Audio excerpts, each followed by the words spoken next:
Welcome to the Sports Scouting Report podcast with Lee Burkeen. Hi, everyone. Lee Burkeen with the Sports Scouting Report. Very excited today to have a great coach on from Kaplan High School. Actually, you know, when you look at all the schools in the Acadiana area, going all the way to, from Breaux Bridge to, Crowley, Jennings, and then, outskirts, New Iberia. Kaplan High School has done as good of a job in the win-loss column as anybody in the past several years. And we have the head coach from Kaplan High School on as a guest today, Tank Lotief, the head coach at Kaplan High School. Tank, thanks for joining us. Thanks for having me. Appreciate it. Where did you get the name Tank, Coach? Tell everybody, how did you get that name? Well, when you're a fat little kid and you're a fat little boy and your parents kind of say, don't call him fat, call him Tank. And all of a sudden I had a name Tank. That's just because I was a fat little kid and I'm a fat old man and it's still fitting. So that's how I got the name. Well, you've done a great job, Coach, the last few years. And I know you've come very close a few times to playing in a state championship game. You've been to the semis. You've been to quarterfinals. You've been to the playoffs, just about every year that you've been at Kaplan. And I tell people all the time, they ask me, they say, well, tell me about Lafayette area and Acadiana and, Catholic and New Iberia and Lafayette Christian and St. Thomas More and Turling's Catholic. And I say, well, in Notre Dame, I say, man, Kaplan's pretty good too. And your school's kind of like the Rodney Dangerfield of comedy. I don't get any of the respect, but tonight you get the respect from me, and I want to let you know you've always had my respect on what you're doing at Kaplan High School, and I think you do a great job over there. Well, thank you. But we like no respect. We like flying under the radar. We do like it. We don't mind it at all. We're not here for the publicity and this and that. We like flying under the radar. No problem at all. Keeps the pressure off. I did a little homework, Coach. I know that Kaplan has got some famous people, and the most famous person I came up with was the famous country singer Sammy Kershaw is from Kaplan. That's it. There you go. What do you think of Sammy? Have you heard him play in person? I know he's back in the day, back in the last 20 years, he used to play at the stadium, and they have a big fundraiser for the school. Okay. And they got a couple of pictures of overcast from like an airplane and stuff. That stadium is packed to the gills, and he's playing there. Yep. So, yeah, he's a very famous man, Sammy Kershaw. Got him a little street name and everything. Yep. Well, I tell you what, maybe this show will make him come back and play again. That'd be nice. Use some money for sure. Sell it out. And Kaplan is a town of under 5,000 people. Vermilion Parish. If people are, people get this in Lafayette, you can get this in Texas, the show, and all over the country, but it's part of Vermilion Parish. Nickname Gateway to the Coastal Wetlands, Coach. You knew that, right? That's it. I'm not from Kaplan, and I'm learning it every day. Right, it's right there. It's closer to the old Gulf of Mexico than I even realized. It's right there. Tell everybody where you're from, Coach. I'm from Lafayette. I live in the little town of Dusson right now, right outskirts of Lafayette. But I've been in Lafayette basically my whole life. Correct. Tell everybody, your record in 2019, you had a pretty good record. Y'all did a great job, but y'all had a pretty good season in 2019. Well, we, like I said, we set some high standards. We thought it was a letdown, to tell you the truth. We 3 years in a row to the semifinals, and I guess we sat on our laurels a little bit and didn't work as hard as we needed to work. And that bullseye was on our back, and we got everybody's best game, and we came up short a few times. We went 7-5 last year, but the 5 games we lost were very competitive, and of course the 7 games we won very competitive. So we got to get back to stepping it up a little bit better than what we did last year. Coach, after a good little run we had. We had some holes, and we didn't do a good job of coaching last year. Yeah, I'll tell you what, that's humble considering y'all went to the semis last year, 1 game away. I wanted to mention, people that are listening are not from Lafayette or not from, Crowley or Kaplan or Church Point. Tell everybody about some of your opponents, Coach. Y'all play some really tough teams week to week, but who are some of the regular opponents that you always have on your schedule in district that are tough for you every week? Non-district, we're going to play I like to play. I'm not a traveling man. I don't like anything about being in a bus or going all over. We got a lot of schools right around us, and I'm going to try to play somebody close by all the time. When we got hooked up with Acadiana a few times, just because we both didn't have a game. No, I didn't want that game at all, and we did pretty good against them. Church Point, we play pretty much year in and year out. Big district game. They're a big rival from another district. We've probably played up 10 times over the last 11 years or so since I've been there. Notre Dame, we always play Notre Dame right down the road at Crowley. Then we can't find some games, and next thing you know, we're all over the place after that. We'll play VC, Vermilion Catholic, will play us when they're good, so they called us the last couple of years when they wanted to play us. We scrimmage Eunice every year in the fall, and Catholic High, New Iberia in the spring.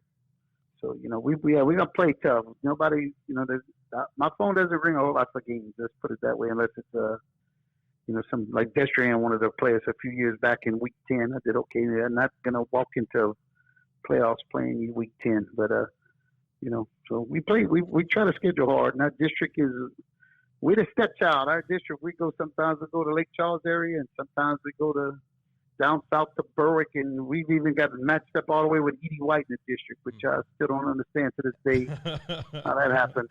Yeah, but, and Coach, everybody you mentioned is a semifinal team or won a state title or came close in the last decade. No easy, right, no easy games, Vermilion Catholic came close last year, the year before. Coach, we're going to take a break. Don't go anywhere. When we come back, I want to talk about some of your players at Kaplan coming up. We're going to be right back. You're listening to the Sports Scouting Report. We have Coach Tank Lotief with Kaplan High School. We'll be right back. Hello, Louisiana Football Magazine fans. Like what you're hearing? Well, you're going to love our content at LAFootballMagazine.com. This week, make sure to check out all of our recruit spotlight articles on Eunice cornerback Simeon Orjuan, Central Catholic athlete Hugh Hamer, and Peabody quarterback Tyreek Miles. Also, make sure to go to our website to pre-order our North and South magazine editions for the upcoming 2020 season.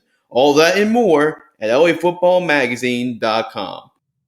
Welcome back. You're listening to Sports Scouting Report. We have the head coach from Kaplan High School, one of the best coaches in Louisiana, Tank Lotief. Tank, you've got a good group of seniors coming back. I've seen these kids play. I've seen a couple of your full games the last couple of years, and you're really going to be good. I know running back, you got Hayes Apshire coming back. You got Ethan Wagan, a leader for you. Also plays some DB. Drake Lejeune, fullback. Also Slade Hollier. I mean, what about those four guys and Mason at quarterback? What do you think of those guys coming back for you, all guys that have played for you a long time? And that's all our skill guys right there. And, they definitely, played a lot over the last 2 years. So we expect some big things about them. There's not anybody that's getting highly recruited or recruited at all because they're not big, they're not fast, they're not strong, but they're good high school football players, and they work extremely hard. And that's what we do. We try to outwork people, and those guys hopefully are going to lead us to a lot more success than we had last year. Also at receiver, I like Hunter Weiss and also Alex Zombreaker. Both kids play some DB too for you. I can't leave the big guys out in the trenches, Coach. I got to mention too your top lineman, Brennan Case, offensive lineman, and also Kevon Como, O-line, D-lineman. What do they mean to you? Because they're two of your bigger linemen, and you're not known to have, like you said, a bunch of big guys also. Correct. Well, they're not the biggest, but like the big Cass kid and Tiller wide receivers, Vice and Alex Dornbrick. I always get a plug out to wrestling. These guys, after football season, they turn around and wrestle, which I think runs hand in hand with the sport of football. And that kind of helps tip the cap, tip it up for them a little bit more. They're willing to work a little bit harder in the off season and do that. So, but yeah, not big, but they work extremely hard. We work hard with technique. I got to give a shout out to my coaching staff. Probably one of the best staffs that I've ever been around. These guys work extremely hard for absolutely little money and nothing but grief I give them, and they work extremely hard. Coach, I want to mention who I think is your best college prospect senior at linebacker. 117 tackles last year. I think he's got great football speed, instincts. Renfro at linebacker. I think he's a Mike linebacker that could be a 1AA guy and play for some smaller D1s. What do you think of Ren? Yeah, smart kid with the books. We had to throw him in there as a sophomore. We had somebody get injured and, right in the fire, and he played from week 5 all the way through week 14 and went from, little boy shaking in his pants to now he's making all the calls and he sets us right, and he's definitely the captain of our defensive team. He turns around, plays tight end for us sometimes, and catches the ball if we need him at fullback. He plays multiple positions, deep snaps. So yes, and he's starting to grow a little bit. So he's a lot stronger than and he's a little bit faster. So there you go. He's a tough kid. Probably one of your bigger linebackers, 6'1", about 220 now, pretty good sized kid. And one of the bigger guys we got on the whole team. Right.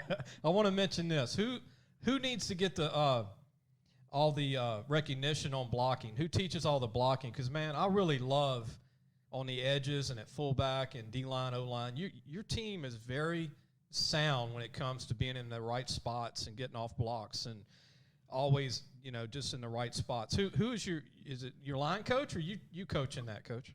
Well, like I said, with success, like I tell everybody, when we win, I'm the coach, and when we lose, it's somebody else. But I got a guy, Jared Duyon. He played at Abbeville, and I was lucky enough to steal him a few years back, and he does a hell of a job at the line. And I got an old KG veteran in Coach Craig Blanchard. He's been at Kaplan his whole career, 30 years, and he's also the line coach. And they work those kids and work on step and punching and pad level. And they hit driving a sled every day. Those kids work hard and they get good instruction. Every play there's instruction, and we get in the film room and instruction. We try to give all our credit to our line. They're not in the press. They're not going to get anything in the newspaper, but boy, they sure work their butts off. And in the same instance, we were in the wing T, so we got 2 guys on the edges right there, 2 running backs, and they do a good job of blocking for each other. We stress that all the time. Team. Not only when you're running the ball, but block for each other. And so they're a real selfless bunch that works extremely hard. But yeah, Jared Duyon and Craig Blanchard do a great job with the line. Coach, I always notice you do a great job of finding who on the team could make good fullbacks.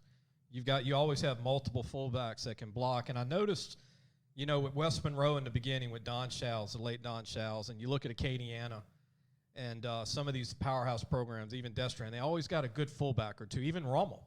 But your team always has a couple of 2 or 3 guys that cross-train at that H-back position. Correct. That's what we do right. And now, our numbers, and I don't know, just football is starting to die out a lot. And our kids, we make them learn the fullback position and both the other positions, also the other running back positions. But yes, fullback, hey buddy, you're running between the tackles 80% of the time. You're gonna get pounded. Hey, you gotta have some. You have to have something with you. You don't need 3 yards is a great play. That's what we tell them all the time. Make 3 yards, then worry about making a cut. And so yeah, we base our whole fullback. We're gonna put a player at fullback. Somebody can take a beating, somebody can block, and somebody that's not afraid to stick his nose in there. We're listening to head coach of Kaplan High School, Tank Lotief. Tank, tell me what you think college football, pro football can do a better job of marketing the game to help kids go out for football more, because we are having numbers difference. We used to have every school had 80 players, it seemed, in 3A. Now we're down to about 50, it seems. The 5A schools are going about 80. They used to be 120. Outside of maybe 12 programs. You might have 12 programs in the whole state with over 100 kids. But what do you think we could do a better job of doing to promote the game currently to get these kids to come out, because it's a great sport? Man, I just think it's the toughness of the game. I just think that we're not a tough society anymore. I just believe that, if I got a choice to go out and work all summer long and I'd eat and run and lift weights and do everything, or I can stay inside and play on my little computer or play Xbox, or I think that's hurting us. If I had the answer, I wish I did have the answer. But I don't know. And I definitely believe the negative we get with the concussions and this and that, and it's just oh, I don't want little Johnny. I mean, God, life is tough, man. Right. It's a lot tougher than the game of football. And I just think, I don't know, just not doing a good job as parent. Hey, get out there and take a beat. It's okay. It's okay. You get hurt, you can take a lump. That's not the worst thing that's going to happen to you. Yeah, work hard. Yeah, Good like you things said, happen to Coach, like you said, life's hard in general, and you're going to have ups and downs in life without football, and football prepares you for life. Exactly. We talk about that as a.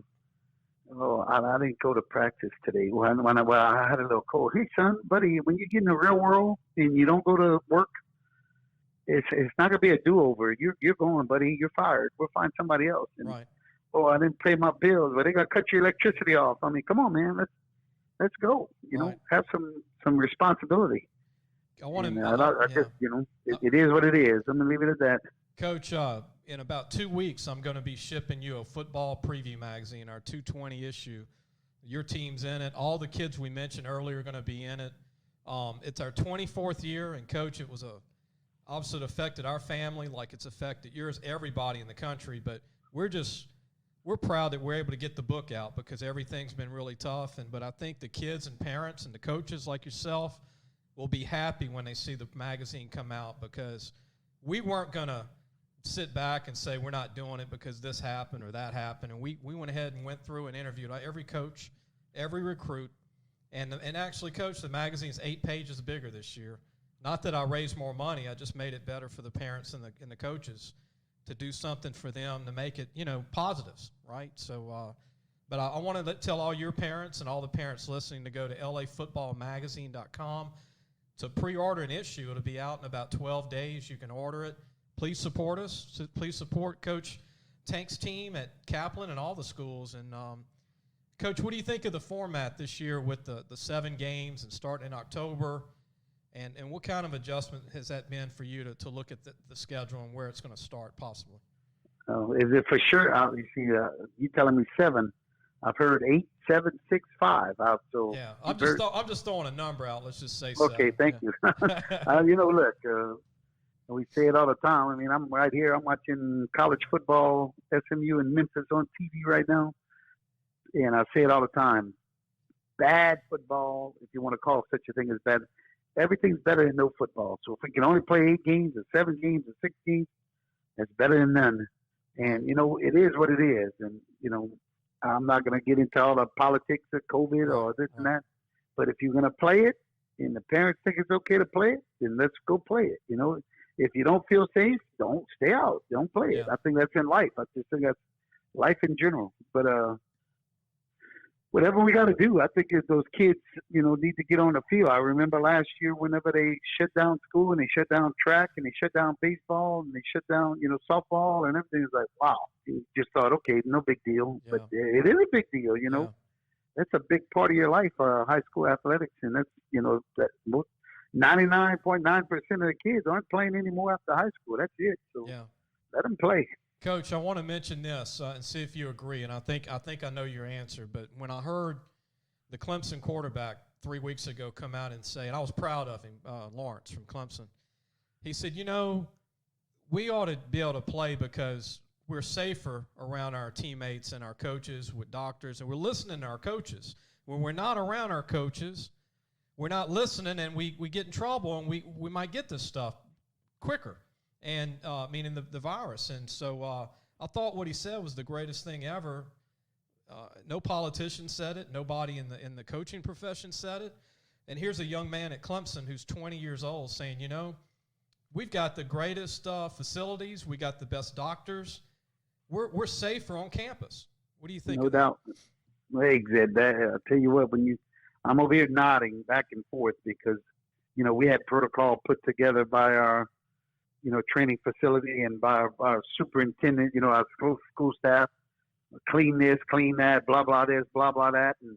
And they come out and they watch. And we had to shut it down for a week because somebody's mama was at a party and it got it or this and that. And I said, man, the safest place they can be 3 hours that we ask them to be there, 3 days a week is at school because we're washing their hands, we're taking their temperature check, we're keeping them spatial, separated, socially distanced or whatever the words they're using for that all the time. And yeah, then they get in the car and they cross that street and hey man, it's got to be with you all the time. That's but no doubt about it. It's safer at school or safer in college than they are anywhere else. I mean, you can see that. That's why some schools are shutting down already and this and that, but it is what it is. Coach, before we let you go, we have a fan that wanted to see – we do this every week. John from actually Acadiana High School said, what is Coach Tank Lotief, what's his hobbies? So what would you say your hobbies would be outside of football? My hobbies? Yeah, like anything you do when you're not coaching? Oh man, I love the game of football. I think it's the greatest team sport that was ever invented, and I'm just so excited that I'm able to, be around it. I mean, I love the sport. Hobbies, I love to fish. I don't like necessarily catch anything, but I like to throw my line in the water and just, chill out and catch a rock. It doesn't matter. Put something on the end of that pole or whatever. I like fishing. Believe it or not, I do enjoy reading a book every now and then. I know when I was in high school, I didn't want to see a book, but I like reading autobiographies about certain, not just just life in general, true stories. So I enjoy reading, and that's about it. Coach, I always tell people if you fish long enough, you'll catch a rock and a chair and a tire and all this other stuff. So I've done that.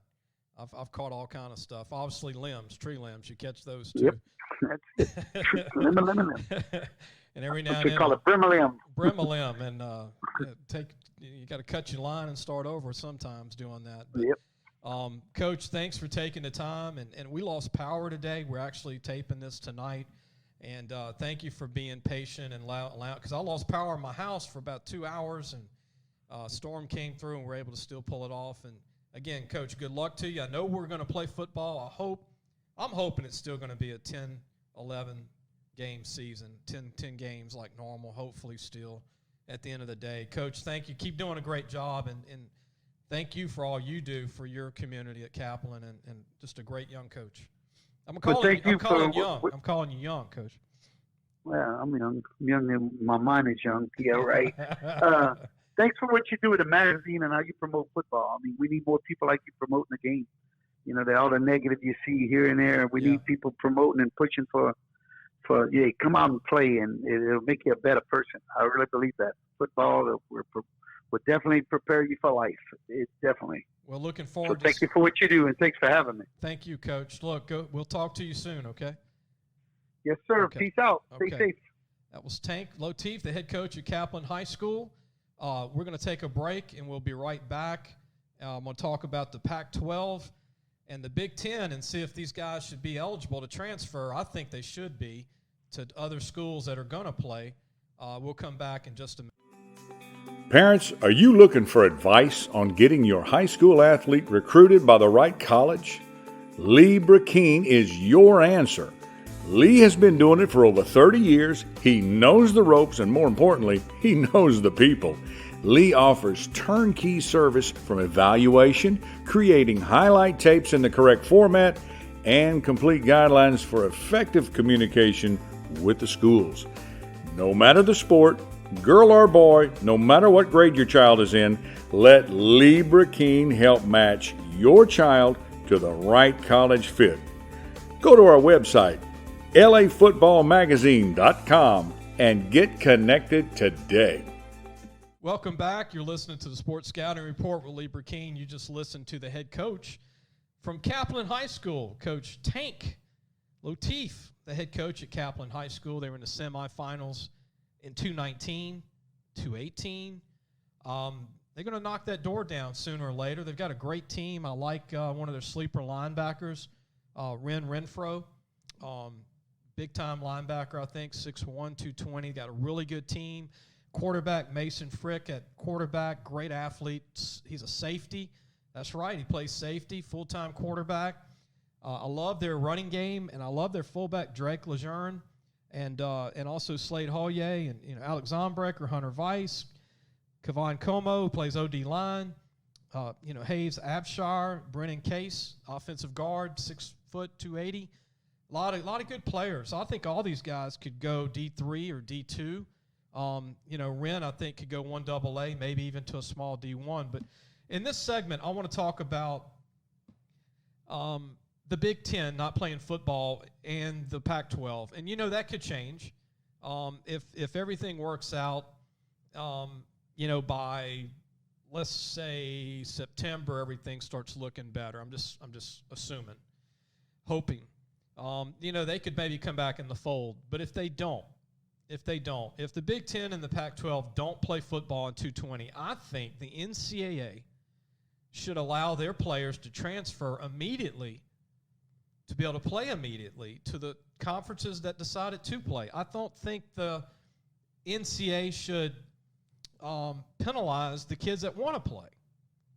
And I think, here's just my opinion, I think if a kid's been in college 3 years, meaning a redshirt junior or a senior, or a redshirt senior 5-year guy or a redshirt junior 3-year guy, I think you should be able to move on and play right away.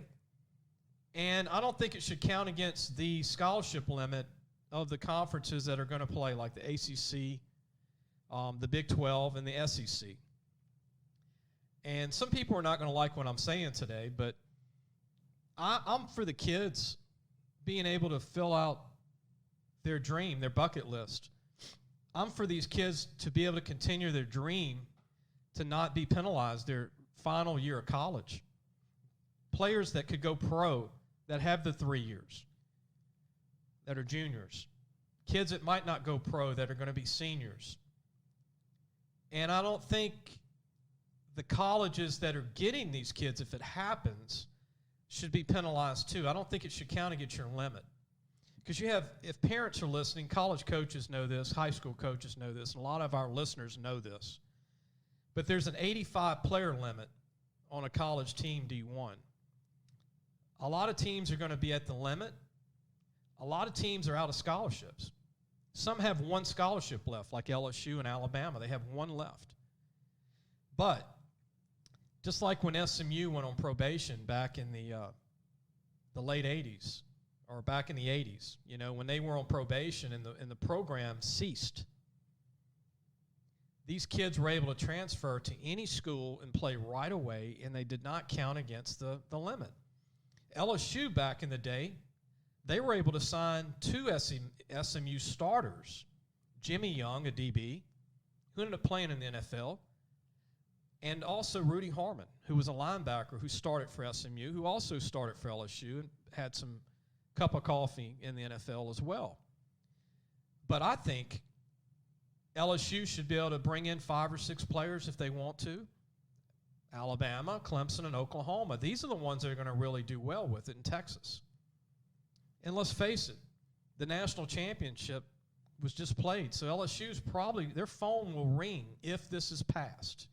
If these kids are allowed to play right away in the next 2 or 3 weeks, when it's a final, and the Big Ten doesn't play, and the Pac-12 doesn't play, then I can guarantee you that Alabama, Clemson, and LSU and Oklahoma and Texas are going to be the teams that get the phone calls for the cream of the crop.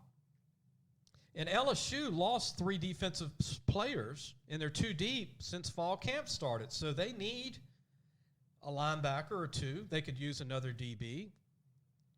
Who knows? Don't rule out quarterback possibly. And maybe even another OD lineman, because LSU lost 2 linemen. Ole Miss could use some players. I know Lane Kiffin's petitioning for this. I don't think the NCAA is ready to make a decision until it's definite. It's definite that there's no football for Big Ten, Pac-12. I think they're being careful with that, because you don't want the 2 conferences to turn around in 3 weeks and say, hey, we're playing, and your kids have left. But I think you're going to probably see this in the next 3 weeks, right before September, where once it's final, that the Big Ten doesn't play, or the Pac-12, I think you're going to see the NCAA allow these kids to transfer. But I hope they allow juniors to do it, and seniors. Juniors that were going to go pro anyway. And let these kids go and not count against the 85 limit, because that's the problem. Again, you can say, hey, you can transfer from Ohio State, let's say, to LSU. But they might only be 3 under the 85, meaning they might can only bring in 3 kids. Well, if there's no limit, then you can bring in 10 players or a dozen players. You can bring in some Ohio State kids, maybe a Wisconsin O-lineman, maybe a USC D-tackle. I'm just throwing stuff out. But the rich are going to get richer in this, and that's just how it works. The best programs are going to get the talent. But programs like Arkansas, North Carolina, Oklahoma State, Iowa State, I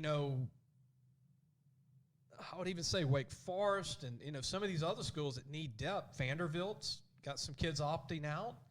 So with all the kids opting out, this would actually help create the depth back to the teams, the kids that want to play football. And the kids that have opted out can be replaced, and it doesn't count against the 85 or the signee class. I think it's the right thing to do if the NCAA allows it, which I hope they do in the coming weeks. If this happens, LSU will be stocked wherever they're weak. But at the same time, so will Alabama, so will Oklahoma, so will Clemson, so will Texas, and so on, some of the top teams. And Notre Dame, who's going to be in the ACC, could possibly pick up some good players too if this happens. I think it's the right thing to do for these kids. To take away their final season would be it'd be a shame to not allow them to play somewhere else, because I guarantee you 90% of the kids on these teams wanted to play this year from the Big Ten and the Pac-12. I guarantee you it might even be 95%. And you would think that based on 95 kids counting walk-ons, maybe 5 of the 105 opt out, maybe 10 total, right? Leaves you 95. So I hope you enjoyed the show. We're glad to have Coach Lotief, Tank Lotief, join us earlier from Kaplan High School. We're going to have a great show Monday, and I won't say who it's going to be, but it's going to be a former NFL quarterback, and who I think played at Ole Miss. I'm just joking. I know he played at Ole Miss, played at Archbishop Shaw. And I want to tell all the parents, please go to our website and pre-order a preview magazine for $220 for the North issue and the South issue. In 12 to 15 days, we're going to be mailing them out to whoever bought prior to now and up through before we get the magazine. We will ship them out in the next 12 to 15 days for everyone that's ordered. Every high school head coach will get a copy from me. And then we asked if the coaching assistants would order a copy, and a lot of the parents. We're looking forward to playing football. And again, go to lafootballmagazine.com. It's for the North issue and the South issue. I hope you enjoyed the show. Email us at lafootballmagazine.com, and you can email Lee Burkeen or Jace Lejeune, my editor, who does a good job. And if you have any questions, any suggestions about our podcast, anything you'd like to see on the podcast in the future as far as guests, as far as material, or any ideas that you would like us to do, this is what the podcast is about. It's about promoting the coaches, the schools, baseball, football, basketball, and other sports as we grow the podcast. And also download the podcast, follow us. That'll help us grow as well. We'll see you Monday. Everybody have a great weekend.